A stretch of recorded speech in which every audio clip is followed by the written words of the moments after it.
अस्सलामुअलैकुम। This is lecture number 19 exercise physiology.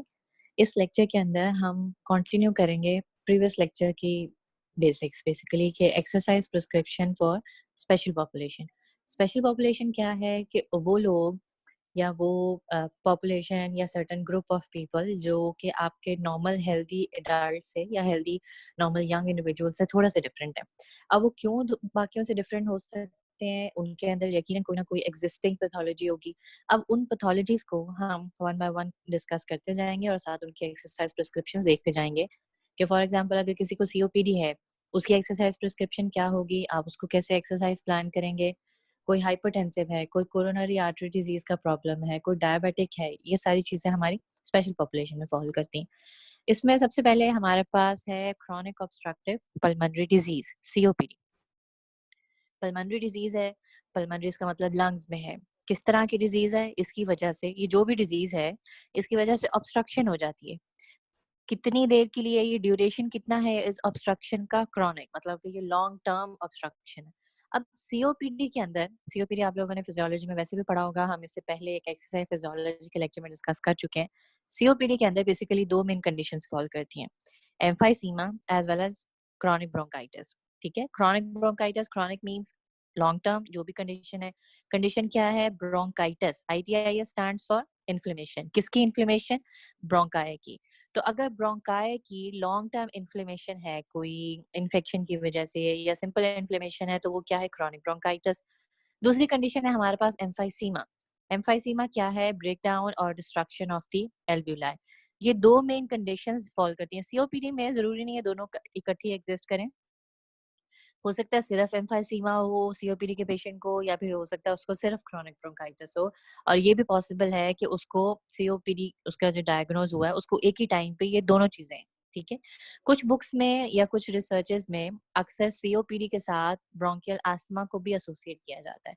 मतलब कि हमें अभी तक की क्लासिफिकेशन का ये पता है कि asthma is another thing and COPD is another thing.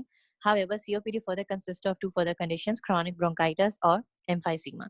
लेकिन कुछ बुक्स में, कुछ जगहों पे आपको ये भी मिलेगा कि COPD consist of three main conditions, it could be chronic bronchitis, it could be emphysema और it could be bronchial asthma. आप ब्रोंकियल एस्थमा को अलग डिस्कस कर लें या इसके साथ डिस्कस कर लें, है वही चीज, डिफरेंट नहीं है। ऑल ऑफ दीज कंडीशंस, इनमें से कोई एक हो या तीनों एक ही जगह पे हो, can create irreversible changes in the lungs. मतलब कि अगर किसी को इनमें से कोई एक कंडीशन है तो ये पॉसिबल नहीं है कि जब वो क्योर हो जाए या उसका कंडीशन अंडर कंट्रोल हो जाए तो वो वापस बैक टू नॉर्मल चला जाए। जो स्कारिंग आपके लंग टिश्यू में हो चुकी है या फाइब्रोसिस हो गया या टिश्यू डिस्ट्रॉय हो गया, that can not be reversed. मतलब कि इरिवर्सिबल चेंजेस हो जाती हैं। इन इरिवर्सिबल चेंजेस की वजह से पेशेंट चाहे कितना भी हेल्थी क्यों ना हो, अगर वो सीओपीडी का पेशेंट है तो जितना भी हेल्दी क्यों ना हो या जितना अच्छा उसका लाइफस्टाइल क्यों ना हो, उसके नॉर्मल एक्टिविटीज लाजमी लिमिट होंगी। वो क्यों लिमिट हो रही हैं, बिकॉज ऑफ दिस सीओपीडी। ठीक है, तो अगर उसकी नॉर्मल एक्टिविटीज लिमिटेड हैं तो आप उसको, चाहे वो हेल्दी सीओपीडी का पेशेंट है, आप उसको और एक एथलीट को एक ही एक्सरसाइज प्लान के साथ नहीं रिकमेंड कर सकते या एक ही एक्सरसाइज प्लान के साथ उनको कंटिन्यू नहीं कर सकते। तो होगा क्या, हम इनके अंदर थोड़े से स्पेशल प्रिकॉशंस लेंगे। उसके लिए सबसे पहले टेस्टिंग है सीओपीडी की, जो हमने स्क्रीनिंग वगैरह की बात की है। स्क्रीनिंग के बाद अगर सीओपीडी, आपको शक है कि पेशेंट को सीओपीडी है या फिजिशियन को है, तो वो टेस्ट कौन सा करवाएगा, FEV1। FEV1 stands for forced expiratory volume in 1 minute. तो ये भी आपको पता है ऑलरेडी कि क्या चीज होती है। उसके अलावा ग्रेडेड एक्सरसाइज टेस्ट करते हैं ट्रेडमिल के ऊपर या किसी भी आपकी अर्गोमीटर के ऊपर। VO2 मैक्सिमम उसका टेस्ट करते हैं, उसकी मैक्सिमम एक्सरसाइज वेंटिलेशन, कि एक्सरसाइज के दौरान या मैक्सिमम एक्सरसाइज के दौरान उसकी वेंटिलेशन रेशियो क्या है, उसकी ऑक्सीजन कितनी आ रही है, कार्बन डाइऑक्साइड कितनी जा रही है। इसी तरह उसके ब्लड के अंदर ऑक्सीजन की कंसंट्रेशन कितनी है, कार्बन डाइऑक्साइड की कंसंट्रेशन कितनी है। अगर नॉर्मल रेशियो तो आपको ऑलरेडी पता है, तो अगर नॉर्मल रेशियो सही है तो इसका मतलब वेंटिलेशन है। अगर ऑक्सीजन कम है तो इसका मतलब उसकी जो है ऑक्सीजन की कमी है, मतलब कि वो उसके ब्लड में ऑक्सीजन नहीं जा रही है। अगर कार्बन डाइऑक्साइड ज्यादा है तो भी वो सेम कंडीशन है। सीओपीडी को 4 ग्रेड्स में डिवाइड किया जाता है क्लासिफिकेशन के अकॉर्डिंग। तो ग्रेड्स कितने हैं, 1 2 3 4 4 ग्रेड्स हैं। इनके अंदर डिफरेंट डिस्निया होता है। Dyspnoea stands for breathlessness, shortness of breath को कहते हैं, मेडिकल वर्ड है। तो डिस्निया अगर ग्रेड 1 का सीओपीडी है किसी को, तो उसको डिस्निया होता है या उसको सांस चढ़ता है only with the fast walking and stair climbing. मतलब कि वो सीढ़ियां चढ़ता है तो उसका सांस फूल जाता है, या वो तेज चलता है तो उसका सांस फूलता है, वरना ही इज क्वाइट नॉर्मल। अगर उसको स्टेज 2 का सीओपीडी है, तो वो नॉर्मल भी वॉकिंग अगर करेगा, उसको उससे भी सांस चढ़ जाएगा। अगर हम ग्रेड 3 की बात करें, तो स्लो वॉकिंग के साथ भी उसको ब्रेथलेसनेस होगी। और ग्रेड 4 में, which is the most severe one, walking is limited to less than 1 block. देखिए वो 1 ब्लॉक भी नहीं चल सकेगा, उसको इतना ज्यादा ब्रेथलेसनेस होगी। इन अदर वर्ड्स, सीओपीडी इतना ज्यादा सिवियर है कि वो अपनी डेली एक्टिविटीज या इंडिपेंडेंट एक्टिविटीज नहीं परफॉर्म कर सकेगा। इन सारे केसेस में ये जो ग्रेड 1 है, this is least severe, and grade 4 is the most severe. FEV1 इनका होगा ग्रेटर देन 61 ग्रेड 1 में, लेस देन 60 ग्रेड 2 में, लेस देन 40 ग्रेड 3 में, एंड लेस देन 40 ग्रेड 4 में। आप लोगों को याद हो शायद, हमने जब रेस्पिरेटरी सिस्टम पढ़ा था तो उसके अंदर भी डिस्कस किया था कि सीओपीडी के अंदर जो एक नॉर्मल इंडिविजुअल के अंदर FEV1 की रेशियो 80% समथिंग आती है, वो सीओपीडी के अंदर 33% तक आती है। मतलब FEV1 रेशियो कम होने का मतलब ये इंडिकेट करता है कि इस इंडिविजुअल के अंदर एक्सपायरेशन बहुत हद तक लिमिटेड है, जो कि प्राइमरी इंडिकेटर है आपके सीओपीडी का। इनकी व्यू टू मैक्सिमम भी डिफरेंट है। ग्रेड 1 में ग्रेटर देन 25 होती है, लेस देन 25 ग्रेड 2 में, less than 15 in grade 3, and less than 7 in grade 4। इनकी व्यू टू मैक्सिमम इतनी कम है। उसके बाद इनके ब्लड गैसेस की कंसिडरेशन है कि जैसे जैसे हम ग्रेड इंक्रीज करते जाते हैं सीओपीडी का, वैसे वैसे उनके अंदर ब्लड में कार्बन डाइऑक्साइड की कंसंट्रेशन ज्यादा होती है और ऑक्सीजन की कंसंट्रेशन कम होती जाती है। ठीक है, ये ग्रेडिंग डिसेबिलिटी है इन सीओपीडी पेशेंट्स। सीओपीडी का ट्रीटमेंट क्या होता है?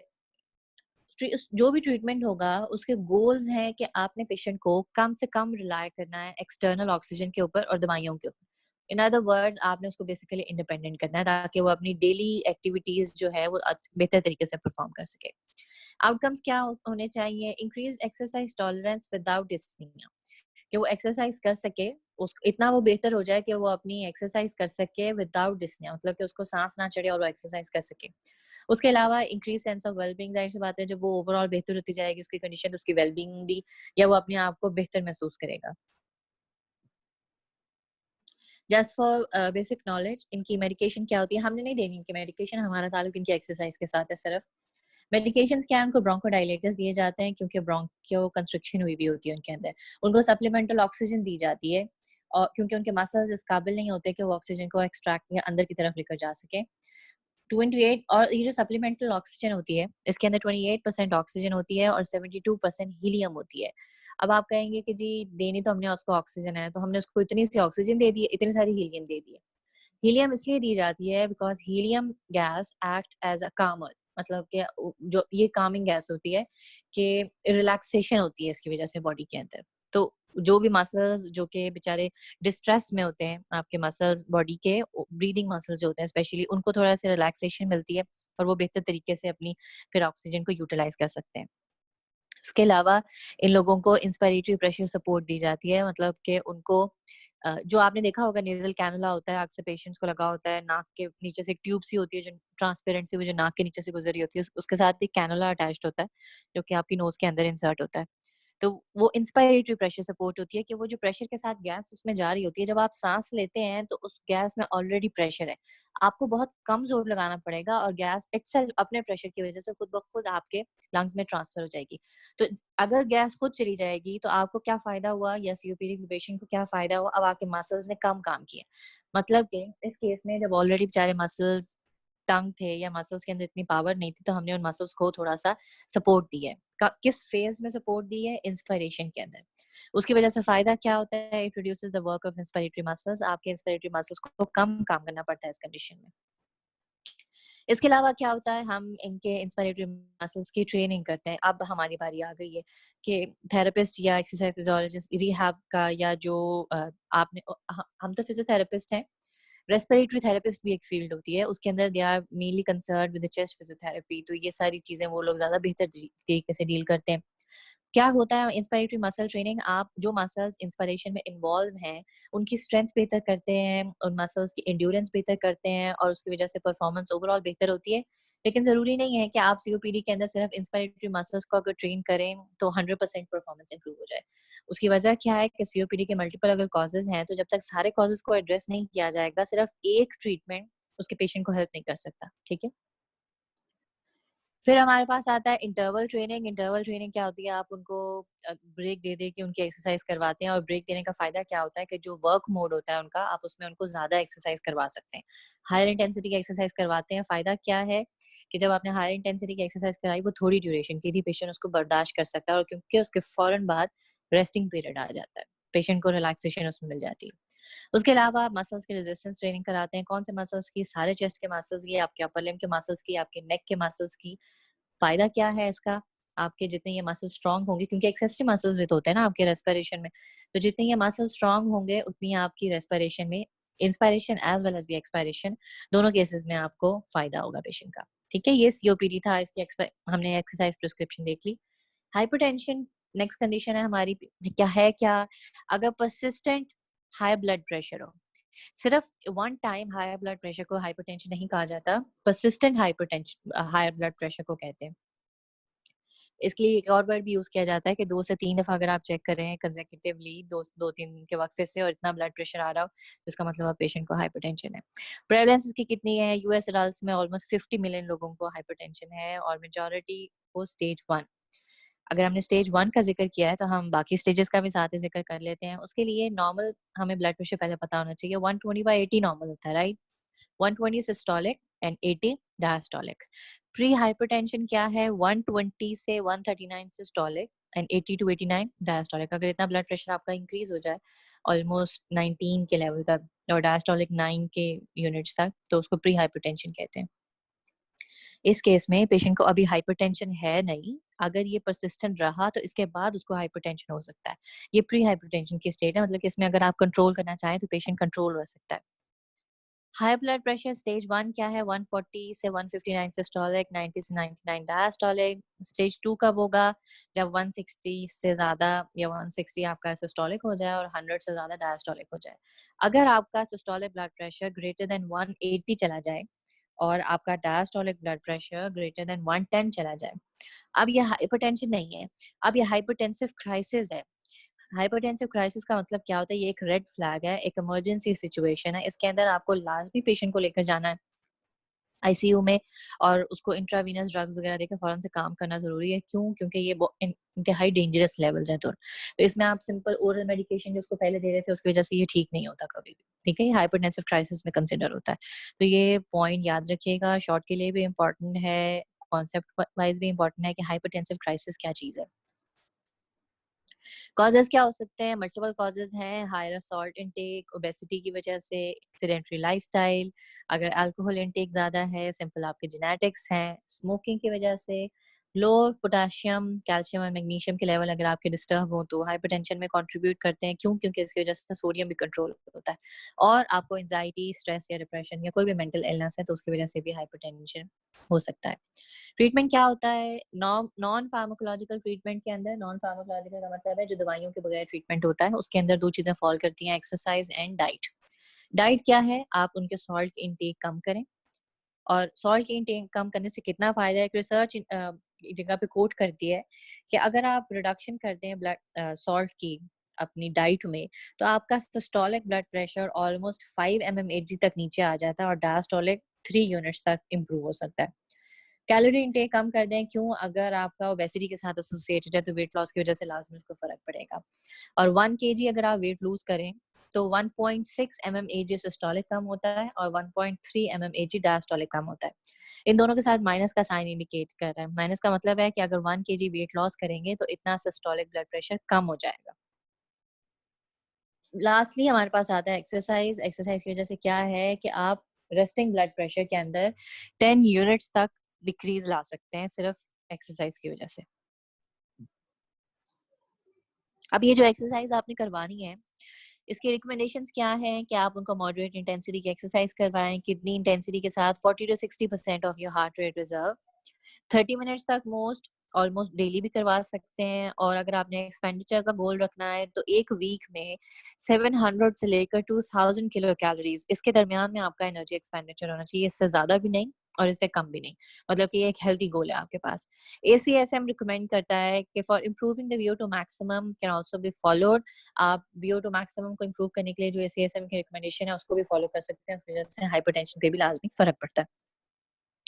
एडिशनल रिकमेंडेशंस क्या है कि अगर पेशेंट ओवरवेट है तो आप उसका वेट लूज करवाएं। अगर कोई भी जो कॉज है वो अल्कोहल है वो कम करवा दें, उसके डाइट में सोडियम ज्यादा है वो कम करवा दें, उसके इलेक्ट्रोलाइट्स के अंदर डिस्टर्बेंस है आप उसको ठीक करें। अगर स्मोकिंग उसका प्राइमरी कॉज है आप उसको क्विट करवाएं। अगर उसकी डाइट में फैट ज्यादा है, बैड उसकी डाइटरी हैबिट्स हैं, आप उनको कंट्रोल करें। तो ये सारे फैक्टर्स बेसिकली ये कॉजेस थे, आप कॉज को एड्रेस करें, आपका हाइपरटेंशन ऑटोमेटिकली बेहतर होता जाएगा। प्रिकॉशंस क्या लेते हैं इन लोगों में कि blood pressure should have always be monitored for patient, specially those on medications. वो लोग जो मेडिकेशंस लेते हैं हाइपरटेंशन के लोग, उनके अंदर ब्लड प्रेशर लाजमी मॉनिटर करना होता है। क्यों? क्योंकि एक्सरसाइज की वजह से एकदम से हाइपोटेंशन की तरफ भी केस चला जाता है। ठीक है, saturated fat and cholesterol intake ये भी लाजमी आपको मुहैया करने पड़ते हैं। ठीक है, ये तो हमारी हाइपरटेंशन थी और उसकी प्रिकॉशंस वगैरह उन्होंने बता दी और एक्सरसाइज की रिकमेंडेशंस बता दी कि आपने कैसे करनी है। नेक्स्ट हमारे पास आता है पॉपुलेशन कार्डियक रिहेबिलिटेशन की। वो लोग या वो ग्रुप ऑफ पीपल जिनके अंदर कार्डियक की कोई ना कोई एग्जिस्टिंग कॉज है, मतलब कि उनको एंजाइना भी हो सकता है, इस्कीमिया हो सकता है, उनको मायोकार्डियल इन्फार्क्शन हो सकता है, उन लोगों का हो सकता है कुछ सर्जरी हुई भी हो। सर्जरी किस फॉर्म में? या तो बाईपास हुआ है उसका या फिर उसकी एंजियोप्लास्टी हुई है। बाईपास के लिए एक वर्ड जो प्रॉपर उसका मेडिकल है that is known as CABG या CABGS। सिंपल CABG लिखते हैं, एस तो सर्जरी के लिए। CABG stands for coronary artery bypass grafting. तो आप बेसिकली जो कोरोनरी आर्टरी जो कि ऑब्स्ट्रक्टेड होती है उसको बाय एक ग्राफ्ट लेते हैं आप अपनी बॉडी में से ही, यूजुअली मेमोरी आर्टरी होती है, फीमरल आर्टरी या कोई भी और ले लेते हैं, उसका ग्राफ्ट होता है। आप वहां से लेकर कोरोनरी आर्टरी आपकी ऑब्स्ट्रक्टेड है उसके साइड पे एक बाईपास बनाते हैं। आप अपने ज़हन में सिंपल विजुअलाइज करें कि एक बाईपास क्या होता है, किसी सिटी के साइड पे बाईपास क्यों बना होता है। वो बाईपास इसलिए बनाया जाता है ताकि जो भी traffic which has to be, जिसने क्रॉस करके दूसरी तरफ जाना है और वो पहले उस सिटी को अंदर से गुजर के जाती थी, बाईपास की वजह से क्या फायदा होता है कि वो लोग तो बाईपास की रोड यूज करते हैं और उनको उस सिटी के अंदर से नहीं गुजरना पड़ता। ठीक है, वो उस बाईपास से गुजर के चले जाते हैं। ऐसे ही आप सोचें कि जो सिटी है वो कोरोनरी आर्टरी है और उसके अंदर ऑब्स्ट्रक्शन है, ट्रैफिक जो कि आपका ब्लड है वो उसमें से नहीं पास कर सकता। अब ब्लड को हमने क्या किया, एक ऑल्टरनेट रूट दे दिया है, किसके थ्रू? एक ग्राफ्ट के थ्रू। अब ब्लड जो कोरोनरी आर्टरी जिसमें से नहीं पास कर सकता था उसमें से नहीं जाएगा, वो सिंपल ग्राफ्ट में से पास करके अपनी रिक्वायर्ड जगह पे चला जाएगा। ये कोरोनरी आर्टरी बाईपास ग्राफ्टिंग होती है और ये ओपन हार्ट सर्जरी होती है। इसमें स्टर्नम को एक्सरसाइज करके, एक्सरसाइज का मतलब उसको काट के, स्टर्नम को सेंटर से एक्सरसाइज करते हैं, ओपन करते हैं, हार्ट को यूजुअली किसी मशीन के साथ लगा देते हैं, थोड़ी देर के लिए हार्ट को स्टॉप करते हैं, बड़ी मेजर सर्जरी होती है। तो इन लोगों के अंदर रिहेबिलिटेशन तो करवानी है आपने, नहीं तो वो सारी जिंदगी बेड के साथ लगे रह जाएंगे। ठीक है, तो इनके अंदर कैसे करवाई जाती है वो आगे हम देखेंगे। एंजियोप्लास्टी, एंजियोप्लास्टी का जो मेडिकल वर्ड है that is this is PTCA।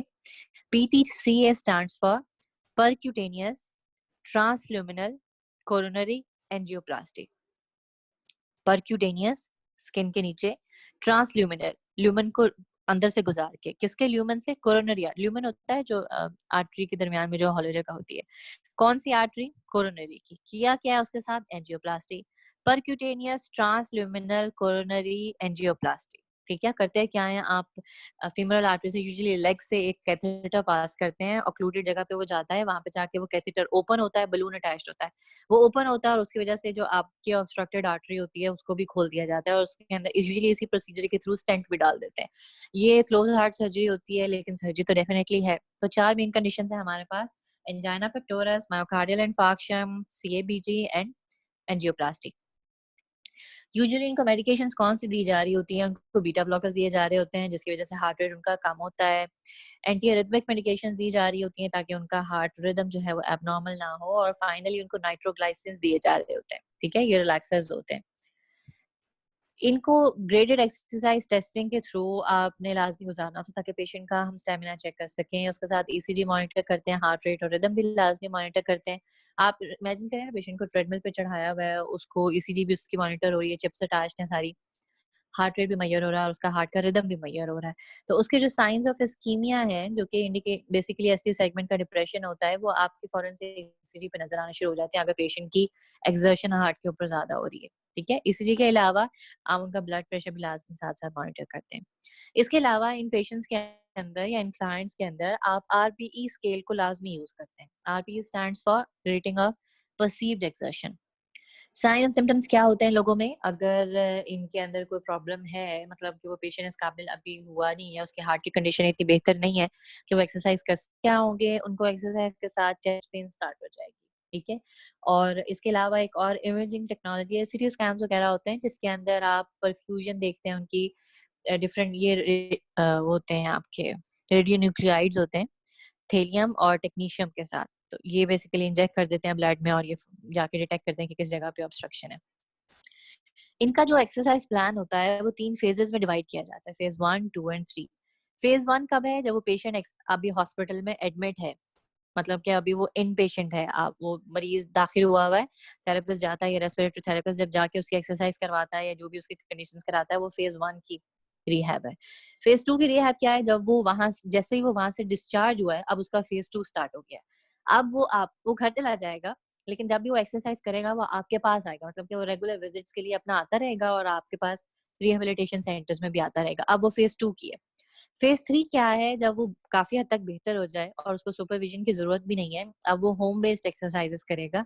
अब आप उसको सिंपल गाइड कर देंगे कि आपने ये एक्सरसाइजेस रेगुलर करते रहनी है, वॉक करते रहनी है, अपनी आर्म्स की ये एक्सरसाइज करनी है, या आपने इतनी अपनी एक्सरसाइज के अंदर अपने आप को कंटिन्यू रखना है, तो वो फेज 3 की एक्सरसाइज होती है। फेज 1 में हम सबसे ज्यादा एहतियात के साथ चलते हैं, इसमें यूजुअली हम पेशेंट मोबिलिटी सिखाते हैं, सिर्फ बेड से कैसे उठना है, हाथ को कैसे मूव करना है, स्पेशली अगर ओपन हार्ट सर्जरी हुई हुई है उसके साथ। फेज 2 में हम आहिस्ता आहिस्ता उनकी रेंज ऑफ मोशन बेहतर करते जाते हैं, और फेज 3 में आती है जब मसल्स की स्ट्रेंथनिंग के ऊपर हम काम करते हैं। इनकी एक्सरसाइज प्रिस्क्रिप्शन क्या होती है, हर पेशेंट यूनिक होता है, तो हर पेशेंट के अपने जो ग्रेडेड एक्सरसाइज टेस्टिंग के रिजल्ट्स होते हैं उनकी बेस पे हम एक्सरसाइज प्रिस्क्राइब करते हैं।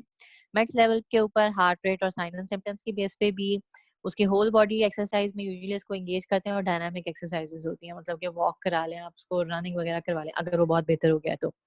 स्विमिंग के लिए भी जा सकते हैं, ये नहीं है कि आज उसकी सर्जरी हुई है तो कल उसको स्विमिंग में डाल दें। हम बात करें आहिस्ता आहिस्ता प्रोग्रेस करते जाएंगे आप पेशेंट को, और पेशेंट की कंडीशन के अकॉर्डिंग आप उसकी इंटेंसिटी, ड्यूरेशन एंड फ्रीक्वेंसी को ऑल्टर कर देंगे। ठीक है, कार्डियोवास्कुलर फंक्शन इंप्रूव होता हुआ आपको कैसे नजर आएगा, कैसे पता लगेगा कि आपकी रिहैब की वजह से उसके कार्डियक सिस्टम को एक्चुअली फायदा हो रहा है?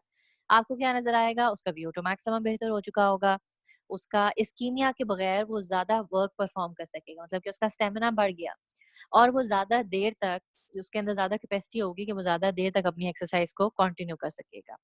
उसका जो कोलेस्ट्रॉल लेवल वगैरह है या जो भी रिस्क फैक्टर्स हैं वो सारे बेहतर होते जाएंगे, मतलब कि एचडीएल ज्यादा हो जाएगा, एलडीएल कम हो जाएगा।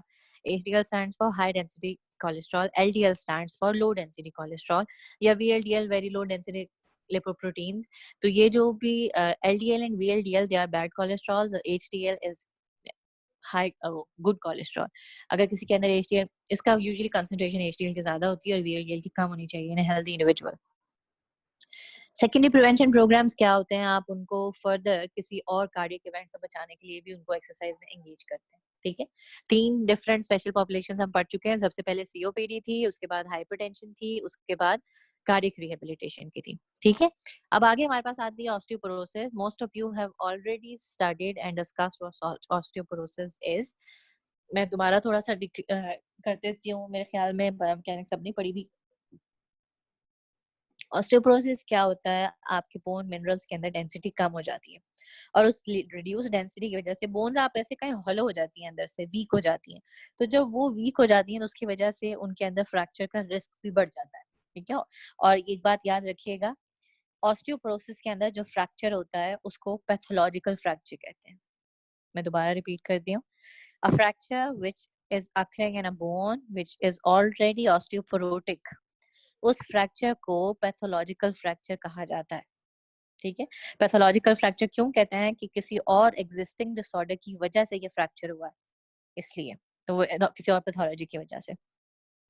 Osteoporosis is mostly common in women over 50 due to lack of estrogen, hormonal disturbance की वजह से। Osteoporosis क्या है? ये हेल्दी बोन है एक तरफ, दूसरी तरफ ऑस्टियोपोरोटिक बोन है। आप देखिए हेल्दी बोन के अंदर भी सुराख नजर आ रहे हैं आपको। बेसिकली ट्रेबिकुली बोन है, स्पॉन्जी बोन है, इसके अंदर होल्स होते हैं ऑलरेडी। अगर ये होल्स ज्यादा हो जाएं तो वो ऑस्टियोपोरोटिक बोन है। इतने ज्यादा हो जाए कि इसके अंदर डेंसिटी मिनरल्स कम हो जाए तो वीक हो जाती है बोन। प्रिवेंशन और उसकी ट्रीटमेंट क्या होती है? आप उसको कैल्शियम, डाइट्री कैल्शियम के थ्रू प्रिवेंट, अभी हम प्रिवेंटिव बात कर रहे हैं कि हमें ये पता है ना कि 50 से ऊपर जो विमेन है उनके अंदर ऑस्टियोपोरोसिस ज्यादा होता है। तो ऑस्टियोपोरोसिस अगर किसी को नहीं हुआ तो आप उसको प्रिवेंट कैसे करते हैं? उसका डाइट्री कैल्शियम, उसका डाइट्री विटामिन डी, और उसको अगर उसको ज्यादा उसकी आपको नजर आ रही है कि पोरोसिटी बढ़ती जा रही है तो हार्मोनल रिप्लेसमेंट थेरेपी की तरफ ले जाते हैं, थेरेपी की तरफ। और वो कौन सी? यूजुअली क्योंकि ईस्ट्रोजन एसोसिएटेड है तो हम ईस्ट्रोजन ही रिप्लेस करते हैं। और फाइनली एक्सरसाइज। कौन सी एक्सरसाइज? इसकी रिकमेंडेशन बायोमैकेनिक्स में बेसिकली ज्यादा क्लियर थी ऑस्टियोपोरोसिस की। कौन सी आप एक्सरसाइज करवाते हैं उनको? जंपिंग या स्किपिंग रोप वगैरह, पेशेंट की कंडीशन के अकॉर्डिंग। ये नहीं है कि बेचारी कोई औरत 65 ईयर्स की है जो चल नहीं सकती और आपने उसको स्किपिंग रोप पे लगा दिया, बेचारी वहीं पड़ी हो नीचे। तो पेशेंट के अकॉर्डिंग हम उनको डायनामिक एक्सरसाइजेज में इन्वॉल्व करते हैं ताकि अब प्रिवेंट किया जा सके। एक्सरसाइज का क्या मोड? वेट बेयरिंग एक्सरसाइजेज और इंड्योरेंस एक्टिविटीज करवाई जाती हैं। ऐसी एक्टिविटीज जिसके अंदर यूजुअली जंपिंग इन्वॉल्व हो और रेजिस्टेंस ट्रेनिंग करवाई जाती है। इंटेंसिटी कितनी रखनी है? Moderate to higher intensity. Frequency कितनी? आप एक हफ्ते में 3 से 5 दफा करवा लें वेट बेयरिंग। और अगर आपने रेजिस्टेंस एक्सरसाइज करवानी है तो एक हफ्ते में 2 या 3 दफा, इससे ज्यादा नहीं। ड्यूरेशन कितना होना चाहिए आपका? क्योंकि एंड्योरेंस एक्सरसाइज की हम बात कर रहे थे तो इसका 30 to 60 मिनट का यूजुअली ड्यूरेशन होता है। ठीक है, ऑस्टियोपोरोसिस हमने डिस्कस कर लिया। इसलिए ऑस्टियोपोरोसिस के साथ एसोसिएटेड है ओल्डर एडल्ट्स। मतलब कि अगर कोई ऑस्टियोपोरोटिक नहीं है लेकिन ओल्ड एज है, उसके अंदर क्या एक्सरसाइज की प्रिस्क्रिप्शन होगी या क्या प्रिकॉशंस ली जानी चाहिए या कोई स्पेशल कंसिडरेशंस हैं? उसके लिए पहले हम एक पॉइंट डिस्कस करते हैं कि ओल्डर एडल्ट्स के अंदर VO2 मैक्सिमम हर साल 1% डिक्रीज होता है। ओल्डर एडल्ट्स के अंदर 65, 70, 60 से ऊपर जितने भी, या 55 में भी ओल्डर एडल्ट्स में आते हैं, इन लोगों में हर साल जितना VO2 मैक्सिमम अभी मेरा है ना, चाहे मैं जितनी भी एक्सरसाइज कर लूं, अगर मैं 65 हूँ या मैं 65 से ऊपर हूँ, तो अगर इस दफा अभी मेरा VO2 मैक्सिमम 60% है तो अगले साल मेरा 59 हो जाएगा, हालांकि मैं बहुत एक्सरसाइज में एंगेज रही हूँ। ठीक है, ये क्यों हुआ है decline? Because of the age की कंसिडरेशन की वजह से। अगर आप उनको एक्सरसाइज के अंदर एंगेज कर दें उन लोगों को, तो उनका फायदा क्या होता है? रिस्क फैक्टर्स जो भी होते हैं, कोलेस्ट्रॉल वगैरह या कोई और रिस्क फैक्टर, बैलेंस अगर उनका इम्प्रूव नहीं है जिसकी वजह से फॉल्स होती हैं, वो सारे फैक्टर्स इम्प्रूव हो जाते हैं। उनके मसल्स की स्ट्रेंथ बेहतर होती है और उनका VO2 मैक्सिमम भी काफी हद तक मेंटेन रहता है, और उनके मसल मास भी या उनकी जो बोन मास है वो इंक्रीज होता है। क्या रिकमेंडेशंस होती हैं? आप इनको और यंगर इंडिविजुअल्स को बहुत ज्यादा कोई डिफरेंट एक्सरसाइज नहीं करवाते, ऑलमोस्ट सिमिलर होती हैं बस। क्योंकि हर इंडिविजुअल यूनिक होता है, तो फिर चाहे वो ओल्ड एज हो या वो यंग हो, हर किसी का एक्सरसाइज प्लान आप काफी हद तक डिफरेंट रखते हैं। उनका मेडिकल एग्जाम और उनकी स्क्रीनिंग लाजमी है। आप यंग, असूलन तो यंग में भी स्क्रीनिंग कभी भी नहीं मिस करनी चाहिए। एज ए हेल्थ प्रोफेशनल ये बहुत बड़ी कोताही होती है आपकी तरफ से अगर आप ये काम करें। तो अगर ओल्डर एडल्ट हैं तो उनके अंदर तो स्क्रीनिंग और मेडिकल एग्जाम कभी भी नहीं आप छोड़ सकते। फिर एक कॉन्सेप्ट है कि विमेन के अंदर VO2 मैक्सिमम चेंज होता है। ठीक है, ये तो मैं ऑलरेडी बताया कि हर साल VO2 मैक्सिमम डिक्रीज होता है। यहाँ पे पॉइंट एक डिफरेंट है। Decline in VO2 maximum is greater in endurance trained women compare to the active and sedentary. मतलब कि decline in VO2 maximum is greater endurance trained women. जो लोग, जो औरतें हैं जिन्होंने सारी जिंदगी एंड्योरेंस ट्रेनिंग की थी, हम बात कर लेते हैं एथलीट्स की, जो एथलीट्स थी उनके अंदर VO2 मैक्सिमम का डिक्लाइन, ये जो 1% डिक्लाइन की हम बात करें, ये 1% डिक्लाइन ज्यादा होता है एज कम्पेयर टू वो औरतें या वो ओल्डर एडल्ट जो कि एक्टिव होती हैं, सिंपल, या जो सेडेंटरी लाइफस्टाइल होता है जिनका। तो ये बड़ा एक कंफ्लिक्टिंग सा कॉन्सेप्ट है कि भाई जिन्होंने सारी जिंदगी एक्सरसाइज की है या जो एथलीट्स हैं, ये जो गुड शेप में रही हैं, उनका VO2 मैक्सिमम तो डिक्रीज नहीं करना चाहिए ना, उनका ज्यादा डिक्रीज करना चाहिए जिन्होंने सारी जिंदगी कुछ नहीं किया। इसका रीजन ये है कि ये जो आपको नजर आ रहा है कि जी VO2 मैक्सिमम उसका कम हुआ, ये बेसिकली सिर्फ आपको नजर आ रहा है, ये एक्चुअली में है नहीं। क्यों आपको नजर आ रहा है? क्योंकि आप देखते हैं एक एथलीट है, बड़ा अच्छा स्टेमिना यार, उसका ओल्ड एज हुई है, अब उससे काम नहीं किया जाता, उसके कंपैरेटिव एक वो औरत है जो कि घर में रही है और उस बेचारी के पहले ही गोडे गिट्टे सारे खराब थे, तो उसका काम नहीं होता, आपको नजर आ रहा है हाँ इससे काम नहीं होता। आपको ज्यादा नोट या डिफरेंस किसका नजर आएगा? वो औरत जो कि एथलीट थी। तो बेसिकली हमने क्या बात की कि जिनका जो ओरिजिनल जिनकी पहले जो होता है स्टेमिना होता है, जिनका ज्यादा स्टेमिना होता है उनका डिक्लाइन ज्यादा आपको नजर आता है, होता ऑलमोस्ट उतना ही है लेकिन आपको फील ज्यादा होता है। और जिनका पहले ही स्टेमिना कम था उनका डिक्रीज हो गया और कितना चला जाएगा। आप ऐसे कह लें कि जिनका स्टेमिना पहले कम था, जिनका सेडेंटरी लाइफस्टाइल था, उनका डिक्लाइन 2% आया, लेकिन जिनका स्टेमिना ज्यादा था उनका डिक्लाइन 5% आया। क्यों? क्योंकि उनका स्टेमिना ज्यादा था, उनके पास फॉल करने की रेंज ज्यादा है इसलिए। तो ये जो ओरिजिनल उनका स्टेमिना था और ये डिक्रीज होके आ गया है, इसको हम कहते हैं बेसलाइन इफेक्ट। ठीक है। Most fit women had greater decrease in training stimulus with the age. जो एथलीट्स होती हैं, जब जैसे ही वो एज के साथ वो अपनी ट्रेनिंग स्टॉप करती हैं, तो एक तो उनकी एज की वजह से चेंजेस आ रहे हैं, दूसरा उनका बॉडी वेट बढ़ा होगा, उनकी बॉडी में चेंजेस आ रहे हैं, उनकी डाइट वगैरह भी खराब हो रही है, उनकी फिजिकल एक्टिविटी का जो लेवल है वो कम हो गया। तो जो फिजिकल एक्टिविटी की वजह से एक स्टिमुलस आ रहा था उनके स्टेमिना के लिए, वो भी उतरा। तो ये सारी चीजें कंट्रीब्यूट करती हैं उनके VO2 मैक्सिमम के डिक्रीज होने में। ट्रेनिंग की वजह से अगर आप एल्डरली लोगों के अंदर ट्रेनिंग करवाएं, उनको फायदा क्या है? उनका VO2 मैक्सिमम बेहतर हो जाता है, उनके ग्लिसराइड्स वगैरह, कोलेस्ट्रॉल वगैरह इंप्रूव हो जाते हैं, उनकी ग्लूकोज टॉलरेंस बढ़ जाती है, और अगर कोई डायबिटिक है तो उसके अंदर इंसुलिन सेंसिटिविटी भी बढ़ जाती है, मतलब कि वो ज्यादा सेंसिटिव हो जाते हैं इंसुलिन को, जैसे टाइप 2 डायबिटीज में नहीं थे। उनकी स्ट्रेंथ बेहतर हो जाती है, रिएक्शन टाइम बेहतर हो जाता है, and they have the reduce risk of falling. Older adults में कहा जाता है कि जो फाइनल डेथ्स होती हैं वो यूजुअली गिरने की वजह से होती है। अब गिरने का मतलब ये नहीं है कि इधर वो गिरा और गिरते साथ ही मर गया। जो भी गिरते हैं उनका फ्रैक्चर होता है, और मोस्टली पेल्विस का फ्रैक्चर होता है। तो इस एज के अंदर अगर कोई 70 या 70 से अबव है और उसका पेल्विस का फ्रैक्चर होता है और वो हॉस्पिटल में एडमिट है, तो उसकी इम्यूनिटी ऑलरेडी वीक है, उसके अंदर निमोनिया भी डेवलप हो जाएगा, उसके अंदर और भी कंडीशंस आ जाएंगी, तो फाइनली उनकी डेथ हो जाती है। डेथ का कॉज डिफरेंट होता है, लेकिन जो आपको हॉस्पिटल में लेकर आई वो कॉज क्या होता है? वो कहीं ना कहीं गिरे होते हैं, बाथरूम में स्लिप हो जाते हैं, बाहर गैरेज में स्लिप हो जाएंगे, कहीं आते जाते। क्यों स्लिप हो जाते हैं? क्योंकि उनका बैलेंस डिस्टर्ब होता है। इसलिए जब भी आप एक्सरसाइज प्लान बनाते हैं किसी भी इंडिविजुअल का, 60 या 60 से अबव या 50 से अबव इवन के, बल्कि मैं तो ये कहूंगी कि आपकी और मेरी जो अम्मियों की एज है वो 45 से लेकर 55 के दरमियान में कहीं ना कहीं फॉल कर रही होगी। हमारी चूंकि हेल्थ इतनी खराब है कि हमारी जो एजिंग चेंजेस 65 से ऊपर आने चाहिए थे, वो एजिंग चेंजेस आपके 45 में नजर आने शुरू हो जाते हैं, मतलब कि इस लेवल के ऊपर भी उनका बैलेंस खराब होता है।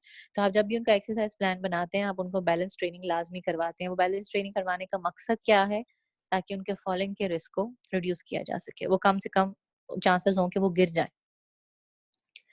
ACSM की क्या रिकमेंडेशन है इन लोगों के अंदर कि आप उनको एरोबिक एक्सरसाइजेस करवाया करें मॉडरेट इंटेंसिटी की, एक 30 मिनट्स या इससे ज्यादा 5 डेज पर वीक। अगर विग्रेस इंटेंसिटी करवानी है तो टाइम ड्यूरेशन कम करके 20 मिनट्स तक आ जाएं और फ्रीक्वेंसी कम करके एक हफ्ते में 3 दिन तक आ जाएं, या फिर आप इनको ऑल्टरनेट भी कर सकते हैं। अगर आपने स्ट्रेंथनिंग ट्रेनिंग उनकी करवानी है तो 8 to 10 एक्सरसाइजेस करवाएं एक हफ्ते में बस 2 दफा। 10 to 15 रेपिटेशंस रख लें कि एक्सरसाइज के ऊपर। 1 day per week may be sufficient for strength gains in those greater than 65 years of age। मतलब कि अगर किसी की एज ज्यादा है तो आप उसका एक्सरसाइज प्लान उसके स्टेमिना के अकॉर्डिंग उसका एक्सरसाइज प्लान आप ऑल्टर करते हैं। फ्लेक्सिबिलिटी एक्सरसाइजेज इनमें करवाई जाती है, कौन सी? 10 मिनट्स तक आप करवाएं, हफ्ते में 2 दफा करवा लें। मकसद क्या है इन सारी एक्सरसाइज का? इधर दे मेंटेन और दे improve your balance and prevents the fall. Final topic है हमारे पास प्रेगनेंसी के। प्रेगनेंसी में एक्सरसाइज प्रिस्क्रिप्शंस क्या होती हैं या कैसे करवाई जाती हैं? उसके लिए पहले हमें ये पता होना चाहिए कि what are the major adaptations that occur in pregnancy. इन लोगों में जो भी प्रेग्नेंट वुमेन है, ब्लड वॉल्यूम यूजुअली इंक्रीज कर जाता है by 40 to 50% of your normal percentage. Oxygen uptake बढ़ जाती है, हार्ट रेट बढ़ जाता है, रेस्ट पे भी ज्यादा होता है और एक्सरसाइज में भी ज्यादा होता है। कार्डियक आउटपुट इनका रेस्ट पे ज्यादा होता है और ड्यूरिंग एक्सरसाइज भी ज्यादा होता है, लेकिन only during first 2 trimesters. Third trimester में कार्डियक आउटपुट इनका कम हो जाता है because of the fetus compression on vena cavas. इन लोगों में रेगुलर एंड्योरेंस एक्सरसाइज जो है poses little risk to the fetus and is beneficial for the mother. मतलब कि इन लोगों के अंदर जब आप एंड्योरेंस एक्सरसाइजेस करवाते हैं तो वो सेफ हैं और ज्यादा फायदा है, मदर को भी फायदा है और फीटस को भी फायदा है।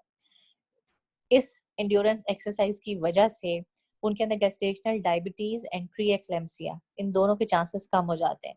गेस्टेशनल डायबिटीज क्या है? ऐसी diabetes which is associated only with pregnancy, सिर्फ प्रेग्नेंट वुमेन को ड्यूरिंग प्रेगनेंसी डायबिटीज होती है, ठीक है, इसको हम गेस्टेशनल डायबिटीज कहते हैं। प्री एक्लेम्सिया क्या होता है? Hypotension associated with the pregnancy, pregnancy के दौरान अगर उनको हाइपोटेंशन हो जाए, उसको मेडिकली उसका वर्ड है प्री एक्लेम्सिया। मेडिकल वर्ड्स बेटा याद करने जरूरी होते हैं या आपकी जनरल नॉलेज में इजाफा करते हैं। और फिर आपको पता होगा तो शोखिया मारने में बड़ा फायदा होता है, आपको पता है कि मेडिकल कंडीशन क्या है और इसका मतलब क्या है। लेकिन ऑन अ सीरियस नोट आपको ये और पता होनी चाहिए सारी चीजें। Pregnant women should consult their physician prior to beginning any exercise programme.